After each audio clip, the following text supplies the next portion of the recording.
April 9, 2020. Holy Thursday, Evening Mass of the Lord's Supper.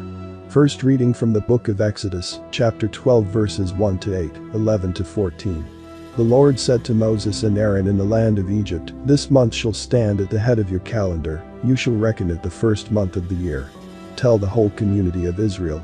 On the 10th of this month every one of your families must procure for itself a lamb, one apiece for each household. If a family is too small for a whole lamb, it shall join the nearest household in procuring one, and shall share in the lamb in proportion to the number of persons who partake of it. The lamb must be a year-old male and without blemish. You may take it from either the sheep or the goats. You shall keep it until the 14th day of this month, and then, with the whole assembly of Israel present, it shall be slaughtered during the evening twilight. They shall take some of its blood and apply it to the two doorposts and the lintel of every house in which they partake of the lamb. That same night they shall eat its roasted flesh with unleavened bread and bitter herbs. This is how you are to eat it. With your loins girt, sandals on your feet and your staff in hand, you shall eat like those who are in flight. It is the Passover of the Lord. For on this same night I will go through Egypt, striking down every firstborn of the land, both man and beast, and executing judgment on all the gods of Egypt, I, the Lord. But the blood will mark the houses where you are. Seeing the blood, I will pass over you, thus, when I strike the land of Egypt, no destructive blow will come upon you. This day shall be a memorial feast for you, which all your generation shall celebrate with pilgrimage to the Lord, as a perpetual institution." The word of the Lord. Thanks be to God. Responsorial Psalm, Psalms, chapter 116. Verses 12 to 13, 15 to 16, and 17 to 18. Second reading from the letter to Corinthians, chapter 11. Verses 23 to 26.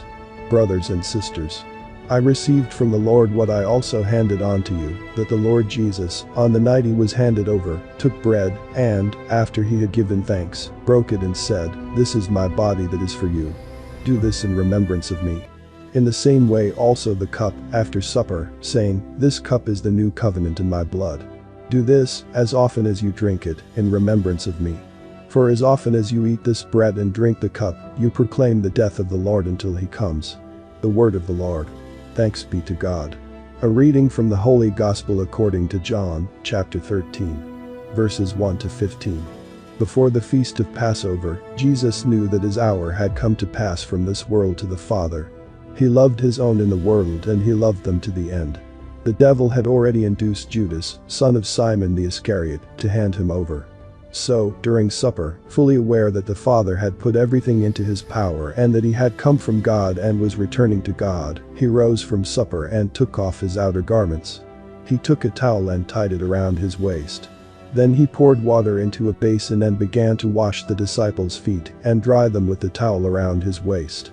He came to Simon Peter, who said to him, "Master, are you going to wash my feet?"